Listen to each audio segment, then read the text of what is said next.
Hey, and welcome to All Things Social Security. My name is Stephanie Joy of Joy Disability, and you're about to see a piece of what goes on with our Wednesday live Q&A session. It's a live stream on this channel every Wednesday at 1 p.m. Eastern Standard Time. It gives you an opportunity to ask questions and have them addressed on the spot on a first come, first served basis. Otherwise, I also want to welcome you to the channel generally. We have our 12 noon newer time frame, that is, shares of video tips and goings on that occur in the midst of any workday on Social Security and SSI matters, as well as beneficiary matters and other things that go on in our workday that we feel often helps claimants who are pro se and or have a representative, but it's just some information they want to get a better grasp on.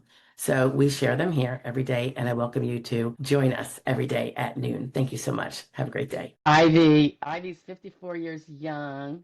Looking good, girl. Okay, so 54. Remember I was saying about sedentary, Ivy? My guess is if they deny or denied, it's because they found you could do light work and that you're not restricted to only sedentary. Remember, at age 54, you have a potential to grid out under that particular rule for the 50 to 54-year-olds. That would be one, you can do no more than sedentary. So even if you can do sedentary, you can still potentially grid out. You just cannot be able to do more than sedentary. So you can't be able to do light or medium work. Light is probably what they nailed you at. That's the habit that they have when they want to deny. And you also have to prove that you can't do your prior jobs. So that's going to be any of those relevant jobs in the 5 years before the date of adjudication, unless you have a remote DLI in the past, and it's going to be 5 years before that date. And the last thing is that none of those skills you had are transferable to a different kind of job that would be within your physical capacities for sedentary or other. So those three things, if you can meet them. But my guess is, educated guess, not for sure, that they denied you saying you could do light work, in which case the grids don't apply. And you could do light work, which means you can also do sedentary work. So you need to prove that you can't do light work. That's generally 6 out of 8 hours on your feet and lifting up to 20 pounds occasionally during the day. So that's where you have to kind of thread your needle with your medical evidence development and treatment. And incidentally, I'm 54 years young, but we all start getting aches and pains, musculoskeletal, most of us.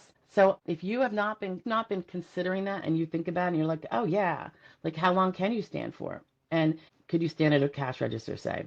And if you're like, oh no, my back would be on fire within 35, 40 minutes or 20 minutes, or my hips or my ankles are bad or whatever it is, that is what you're going to want to get specialists for and bang that out. Start really aggressively going after that stuff, because that stuff is probably one of the strongest ways to prove we can't do light work. It has to be very clear that we can't do light work. It could be the fact, often it's because we can't be on our feet that long. It hurts. It just hurts. It is an uphill battle, of course, as always, but there is a path.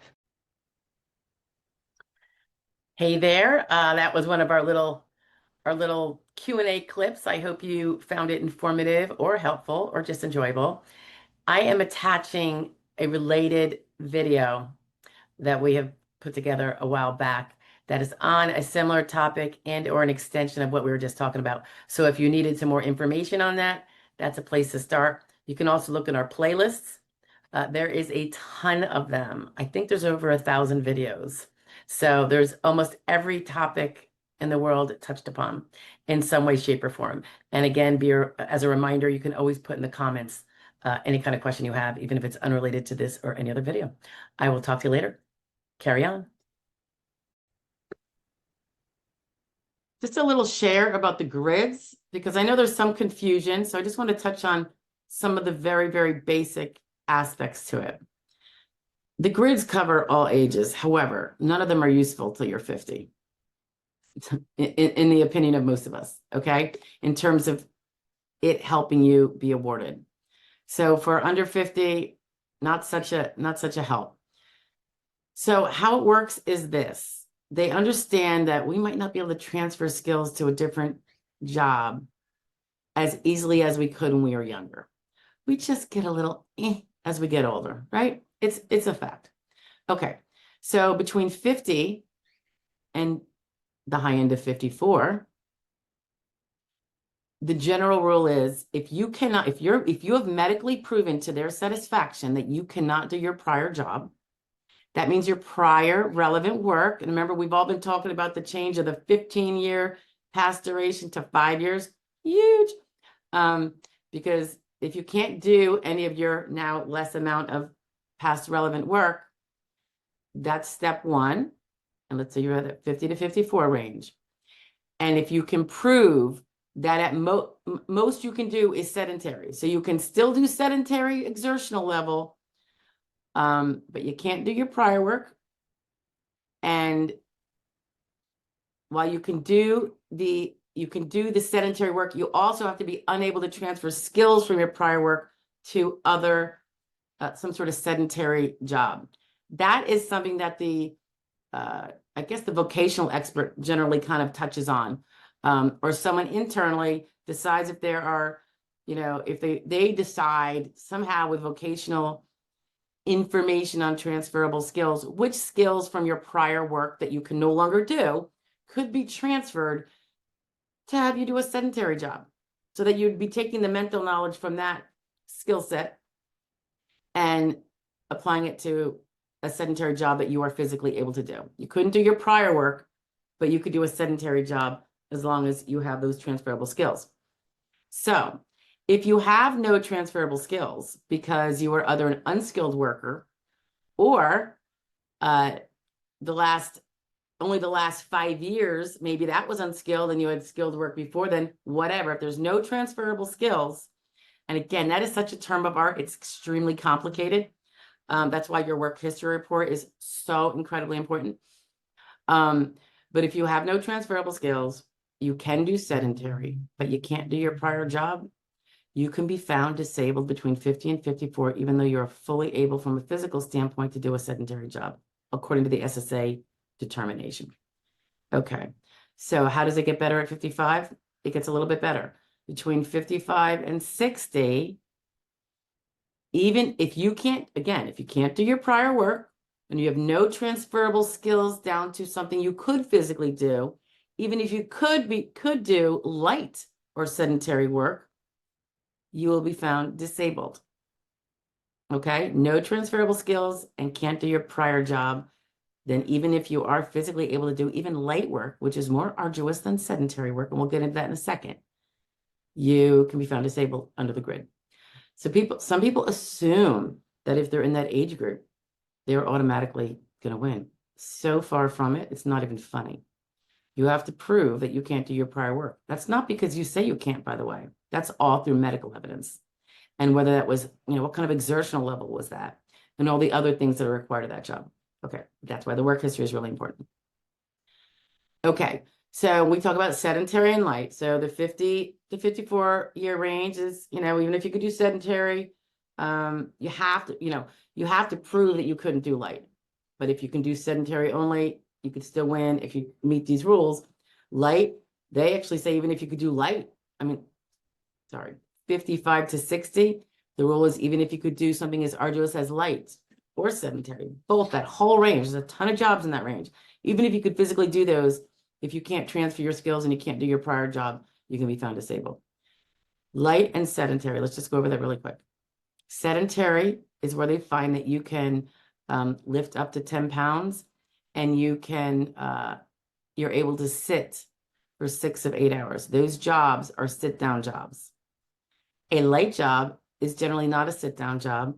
It is one that you're expected to be on your feet, at least able to be on your feet 6 of 8 hours on any given day.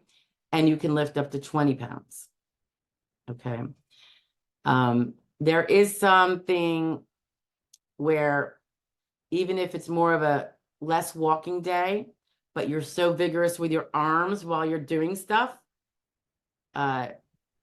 it can be considered light, even though you're not doing that 6 hours on your feet. So it depends how vigorous this is. So keep those in mind. If you are between 50 and 54, you need to prove that the most you could do is that 10 pounds. And able, you are limited to the jobs allow you to sit all day. These things are really, really helpful. They help a ton of people, but they don't help everyone, because if you make the assumption that your age is going to get you there, and based on what you say and you claim, then you're going to find yourself probably not too happy. You have to do it through the medical evidence. Okay, that would be those diagnostics. That would be treating for everything big and small, not just the thing that you think took you out of your job, your most recent job. Because remember, you have to prove that you can't do any of your past relevant work. So if that stuff was heavy on the finger use, and even though your most recent job wasn't, and it took you out of that, if your fingers are now bad when they weren't before, it might boot out those other jobs where fingers are required according to the DOT. Okay, so treat for big and small, all the little body parts. Look at a body chart. Figure out what part of your body does not work like it did when you were 20, and go to town. Yeah, that's how we get it done. All right, guys, grid rules real quick. Bye now. Hello again. I hope you enjoyed the video. I hope it was helpful, if not just a little bit informative. In the event you have a Social Security question you want addressed, please feel free to make a comment below and ask the question, even if nothing to do with this particular video. And just a quick, again, reminder, we have our daily video shares and tips around noon every day of the week. And on Wednesdays at 1 p.m. Eastern Standard Time, we have our live Q&A session where you can come in live and enter your questions in the chat. And we all pretty much have a good time for an hour or two. I look forward to seeing you there, hopefully.